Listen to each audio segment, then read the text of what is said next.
Hi, I'm Brad Frey, Music Supervisor here at AIVA Technologies, and today I'm happy to give you an updated tutorial on editing with the piano roll, which now features the ability to edit individual notes.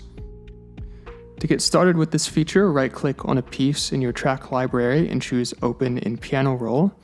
Here you'll be greeted with an interface that shows you all of the layers heard in the piece, like your melody and chords, what instruments are playing in each layer, and what notes those instruments are actually playing.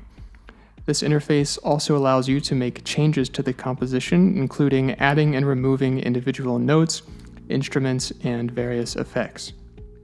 At the top of the interface, you'll see a row of helpful buttons, including a slider to change the zoom level of the piano roll, a button to view keyboard shortcuts, a button to view tutorial videos like this one, a button to view the piano roll in Spectator mode, which allows you to see all of the notes and layers at once, and a button to add various effects to the entire composition like bass boost, vinyl saturation, and reverb. Just below these controls are the section headers, which show you the name of the section you're currently looking at. Clicking on this name will allow you to make broad changes to that entire section, such as replacing the section with a completely new section, regenerating the section as a variation of either itself or another section in the piece, or deleting the section entirely. You can make many of these changes at once before finally clicking Save and Render to apply all of your changes at once and regenerate sections if necessary. Below these section headers are various tracks such as melody, chords, and bass, which show you the instruments playing those elements and what notes they're playing, as well as allowing you to make various changes to those instruments. The comment track, which sits above all of the other layers, allows you to write little notes to yourself and look at them later. The tempo track, which sits just below it, allows you to change the overall speed of the piece by writing a number. A lower number will make the piece play slower, and a higher number will make the piece play faster. Simply type in your desired value and click Set Constant BPM to change the tempo. To change an instrument in one of your layers, first select the layer containing the instrument you want to change, then click on the drop-down menu for the instrument track, navigate through the various categories to find your desired instrument, and select it. To add an instrument, click Add Instrument at the top, then click the drop-down menu for the instrument track and select the instrument you want to add.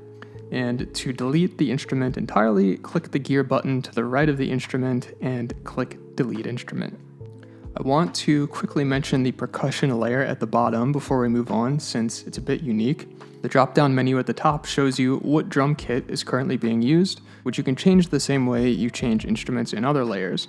However, each kit comes with its own set of samples, which you can see below in these other drop-down menus.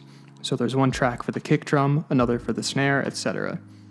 And you can swap these individual samples for other samples within the same kit if you'd like. It's also possible that you see these unassigned tracks, which basically mean that while the music engine generated these extra notes for the drum part, it decided not to attach any drum samples to those notes for one reason or another. You can still assign samples to those notes by clicking the drop-down menu and choosing one of the samples in the kit.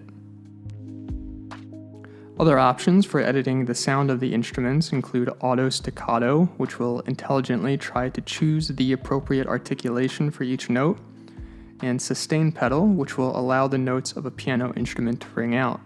Additionally, if you have some kind of reverb added to the composition via the Effects button at the top, you can toggle that reverb on and off on a track-by-track basis with the Reverb checkbox here. Clicking the gear icon to the right of each instrument will allow you to make even more precise changes to the instrument, such as changing the octave transposition, gain offset, and panning. The jagged line icon here to the right of the layer name opens up a new part of the interface, which allows you to draw automation curves that affect the sound of the instruments. The drop-down menu here allows you to switch between these various automation tracks, including dynamics, which affects how loud or soft an instrument is playing, a low frequency cut, which is a filter that removes the lower bass sounding frequencies, and a high frequency cut, which will remove the higher sounding frequencies. In addition to changing how the instruments play, you can also adjust when the instruments play as well. The colored blocks on each instrument track indicate that the instrument is currently playing at that moment in time, and if there is no colored block present, the instrument will not play anything. These blocks can be adjusted using the pointer mode and pencil mode toggle at the top left. Pointer mode, which is the default mode, allows you to drag the block around or drag the ends of the block to make it shorter or longer. You can also select a block and press delete to delete the entire block. In pencil mode, you can draw new blocks or remove sections of an existing block by clicking inside the instrument track.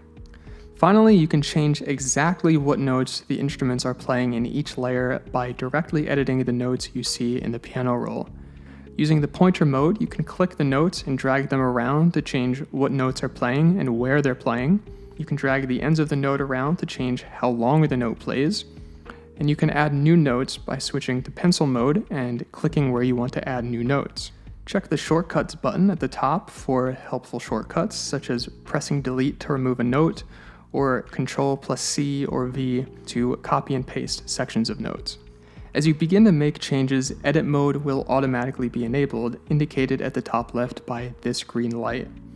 This means the real-time player is currently active and your changes will be heard immediately without the need to save and render. This also means that the quality of the audio and the performance will be slightly reduced temporarily so that your changes can be processed and heard more efficiently. Just keep in mind that when you're done making your changes, it's still important that you click Save and Render in order to actually save your changes and render the higher quality version of the audio that you can download later. When clicking Save and Render, a dialog box will appear asking you if you'd like to render the piece with auto mixing enabled, which will intelligently decide how loud each instrument should be. Note that if you've made any manual changes to the volume level of any of the instruments, these will be overridden by this auto mixing.